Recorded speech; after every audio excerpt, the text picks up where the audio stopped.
Joop has taken to the stage. So Joop is one of our partners at PwC, and it's been a really, really important partner for us because many of you have participated. You've downloaded the best practices and you've participated in the maturity survey that we've done. Joop and his team at PwC helped us build that, and we came to them with a kind of here's an idea, and they helped us really create something that's been of use to us. So we thought it was really always great to get an external perspective. Joop isn't in the depths of the industry like us. So Joop, over to you. Thank you so much, Jane and Anton and David, for bringing us all together. Jane asked me a few weeks back to do a closing session, so I'm going to do something which I've never done before, which is a closing session on the conference. And it really triggered me to pay a lot of attention to what was said here over the last 2 days, because I made frantically lots of notes to make sure I sort of kept the essence of what was being discussed. And I must say, thank you everyone for being so engaging and being so inspiring. It has been truly an inspiring but also a humbling experience to hear how you take this at heart and how much effort you put in driving the talent agenda, but the diversity and inclusion agenda specifically. So yeah, I'm a partner at PwC. I do not know much about aviation either, as was Owen's introduction. But nonetheless, I do know a little bit. Or I am inspired by the topic of D&I, and I thought when I heard Owen speak about his personal story, is he still here actually, or is he had to leave? Um, I thought I'm going to share with you as well my personal story. Why am I a middle-aged white man with all those privileges you see on stage? Why am I inspired by diversity, equity, and inclusion? And I am dedicating a big chunk of my professional career to the topic since about 8 years. I'm working for PwC for about 14 years. I'm a professional in HR talent reward for about 26 years, and I'm for 48 years on this planet. And um, the 8 years for me was quite an important moment in my professional, actually in my life, why I sort of changed gears. Because when I started with PwC, I was an expert. I was taken under the wings of a very successful partner here, and I focused on, or he focused on, executive compensation, and that was also what I was very much dedicating my time and my life to. So helping senior executives to get their share plans and their option plans, and their co-investment schemes, and their carried interest. And here in Switzerland, capital gains is tax-free. So I got a lot of attention from senior executives, and I could make a really nice career about helping them to make sure that they get their big packages in a very efficient way. Um, and then at one point, something happened. I woke up one morning, and it's really how it worked. And I had a lymph node in my neck that was swelling and sort of getting out of control. And I went to visit a doctor, and it became quite clear rapidly that I had a lymphoma, a cancer to the lymph system in my neck. It was sitting, and I remember that one of the doctors I saw, the one that would in the end cure me, as you can see, she told me, she said, "Yeah, you have a deadly disease," which is quite of a slap in your face. But then she also said, "But I have the medicine to heal you, to make you better." So I went to surgery and to chemotherapy and to radiotherapy, and 9 months later I was in full remission. But I was intrigued by that medicine. How is it possible someone tells you you have a deadly disease, but I'm going to fix you? And I did some research on that on the time I had at my hands, and I figured that specifically the chemotherapy was basically a mix. They call it a cocktail, right? It was a mix of 4 different medicines, 3 of them based on sort of how do you call it, antibiotics on steroids, and then one was a small little plant that was found by a team of researchers. And those 4 medicines were developed. There was one French team, an Italian team, an American team, and a Japanese team, and each individually had found a medicine, and each of these medicines individually would basically treat the lymphoma, but each of them would also kill the patient. So it took about 50 years. These were discovered about in the 1950s. The World War II had a lot to do with it because there was a lot of experimentation back then. And it took about 50 years until the early 2000s that they had found the right cocktail of medicines to actually treat the lymphoma, but not kill the organs or the heart or the lungs or whatever. And I realized that thousands of doctors had dedicated their professional lives to actually, come up with that moment that the doctor could tell me, "You have a deadly disease, but I'm going to fix you." And I also realized that millions of people had lost their lives in the meantime.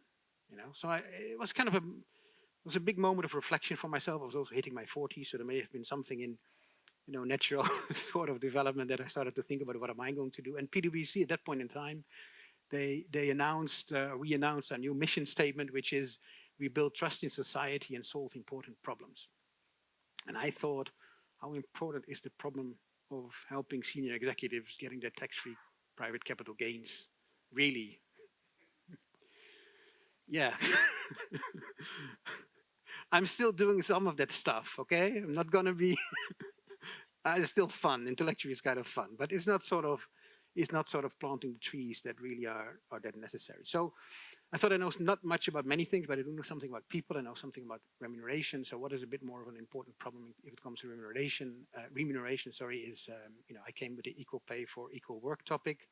I did a bit of research on the internet, like what is the kind of, what is the problem really? What is the solutions really? And that's how I actually came into contact with these Equal Salary Foundation that the former president of Switzerland is currently heading. So I connected with them and basically I started to work with them. And on the road, I became the auditor of Antoine and Jane. So we have sort of a hate-love relationship, I guess. Because sometimes I'm not so kind if it comes to, are you really making sure that you pay men and women equally? Now I need to now open my computer to get some of my notes because, as I said, I've been making frantically notes about the event.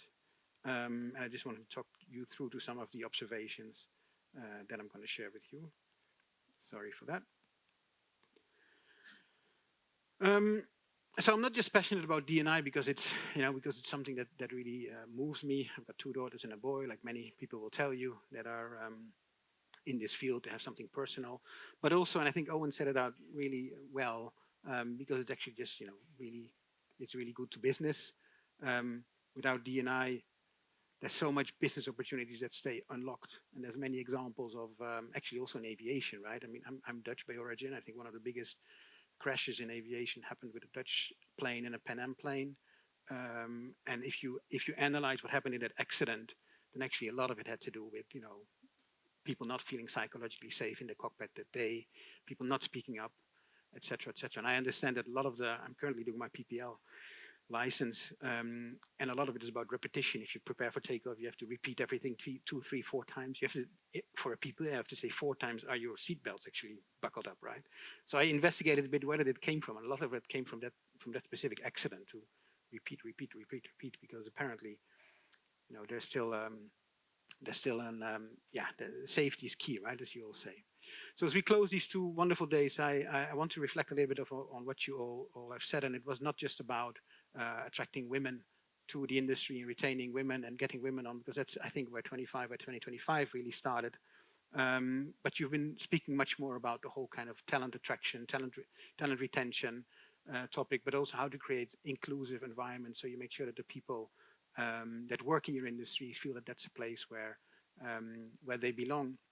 I do think that the 25 by 2025 initiative is a very good starting point. So, really congratulations to IATA for initiating it, but definitely also, I think there's 200 signatories. Did you say that on the opening day? We got one the other day. I mean, it's Even crazy. now we're getting signatories. Yeah, I think, I mean, 216 signatures, that's really a testament of the commitment of the industry to the topic. And I understand that it's all leaders that in the end will sign up, right? Because you cannot just, an HR manager cannot just sign up the company for such a signature. So at least there's signs of commitment. Now, what we do is we do our audits, or if we do our client work on what does commitment really look like, then it always starts with a fantastic statement of a CEO. Whenever I speak with a CEO and say, tell me about, what is your commitment to the topic? They say, well, you need to listen. It's really important. Actually, it's one of the most important things for us. We really need to make sure that everybody feels at home here, diversity, equity, inclusion. And then you start to dig deeper and you start to understand, okay, so what is it then, your commitment? What are actually your ambitions? Do you actually know where you currently stand? What are the resources you put on the table? Who is responsible for this? Who has been held accountable by this? Do you put any money on the table as well? And then very often the answers become a bit more fuzzy. I find it always interesting how in CEO conversations, specifically if I do it as an auditor for equity, inclusion, diversity, how much people just like to talk because they're afraid I'm going to ask them questions that they don't want to answer. And that's specifically related to this, because the lip service is easily given, right? But what is really fundamentally behind it? I think there's still a lot of ground to win there. One of the things that stuck with me by listening to the presentations, but also over the coffee breaks and lunch breaks and the table discussions is really how you, at least how I perceive it, how you sort of prefer collaboration over that competition element that Anton was mentioning. Yes, you are competing, you're all looking for the same talent, but this group, to me, it showed a lot of collaboration, a lot of we have a joint issue to solve, and together we do that stronger. I find myself very passionate about the D&I topic in general. I see that in other industries as well. I had last week a presentation to the Diversity Project Europe, which is a collective of asset managers trying to approach it. They're also very competitive if you come to talent attraction. But on this topic, all of a sudden, everybody wants to share and learn and grow together. I found it super inspiring of this group as well. So, very, very, very well done. And I can only encourage you to keep that up. I also saw that, by the way, because Jane and David do these quarterly calls with you. I think many of you dial in there. I also found it super inspiring how you all share and try to learn together and how to learn from each other. So well done for that. Another topic of another kind of word that stuck with me, seeing you all, is the honesty you have. I mean, in general, yes, there has been progress and you share your progress, but there's also a lot of honesty. Like there's so much still to do. There's so much still to accomplish together. Building more resilient and inclusive workforces is not just done overnight.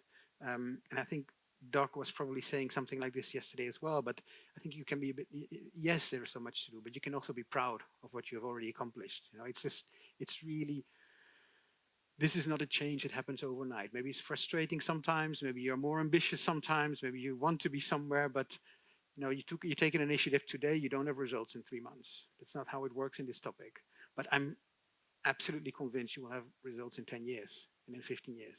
And that's the sort of strategic horizon as a group that I would strongly encourage you to keep in mind. I thought the AI was very well part of the conversation as well, because it's something we can't ignore. It actually helped me to prepare this talk with you today because I had 15 pages of notes and they were not all that structured, so it did help me to come up with some sort of a structure, but specifically also the opportunities but also the risk it brings to us, right? And if it's not being used intelligently and ethically, then it actually can work against us. I also really like the notion of, yes, it can help us to optimize our processes and become more efficient, but there is always something in passenger services that's the human touch that you cannot optimize. It was a great story just now of passenger Sarah, right? The person that couldn't have lunch, and how you can, with a simple human act, create the experience. Another topic I thought was really interesting was the very first session that you did on the more contextual situation. Maya brought in the opportunity of increasing global GDP with 20%. I think we should keep on repeating that also to the boards and to the executives that may, sometimes be giving lip service, but this is really a business imperative. There is money to earn here. That's what they are being paid for. They need to create shareholder value, but this is actually something that can create shareholder value. Don't underestimate that you need to keep on bringing that business case to the table, right? And I strongly believe that companies that aim for regulatory compliance only, they will actually lag in terms of talent attraction, talent retention, but finally also on your financial results. So I think one of the big questions you wanted to discuss is, what's next? If it comes to D&I and aviation, the 25 by 2025 initiative has put a great foundation, and I mean, yeah, the testimonies here, all of you in the room. But it's not just this, right? We need to make sure that we keep on continuing on this path. We need to identify what are the interventions that really will have success, and how can we do that? And I think there were some really cool examples. The Fly Like a Girl, I found it really cool. There was a tools and tiaras. I mean, these are really cool things, And I spoke with my daughter of 16 yesterday evening on the dinner table about. She's like, what am I going to do? So I told about, what I heard from all of you and these things. And what do you think about being a pilot? And I realized how for her it was absolutely not part of the palette of choices. Of course, not a pilot. I think, pilot. She actually said, should Adriana do it? So our son. It's something more for our son, right? I'm not going to do that. So why not?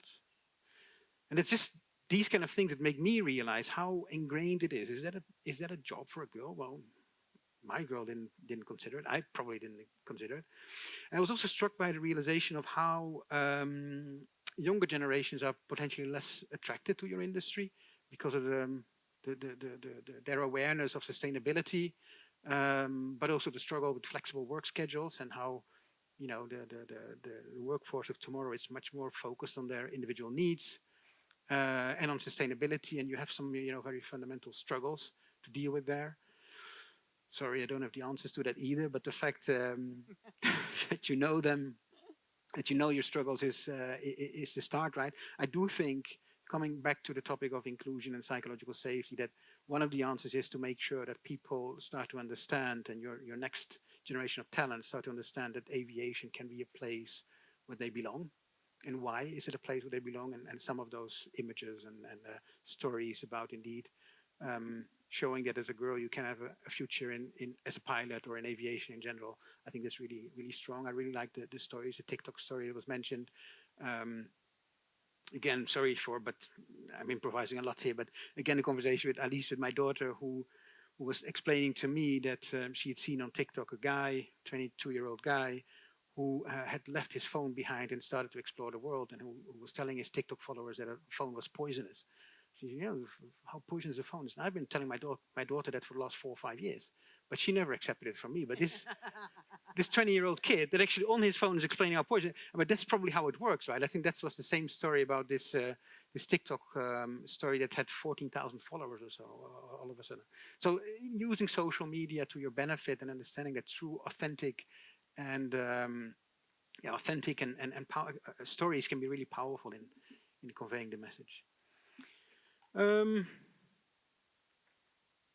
hope you'll enjoy Doug. I'd seen him in action one more time. I thought it was a super cool invitation to make it more tangible and more personal. I like what he said, if you want to go fast, go alone. If you want to go far, go together. To me, you as a group, as an industry, you chose to go far, and you choose to go together. I think that's the way to go for this very difficult challenge. And I think I come some sort of at the end of what I wanted to share with you, what I took away from the sessions. Before we wrap up, there's some final questions that I want to ask you on behalf of Anton, as he mentioned earlier, and Jane and David, about, so what's next? What's next for this initiative? What's next for this forum? Do you want to continue having conversations about diversity, equity, and inclusion, or specifically, or more broader, the people agenda, in which form and shape?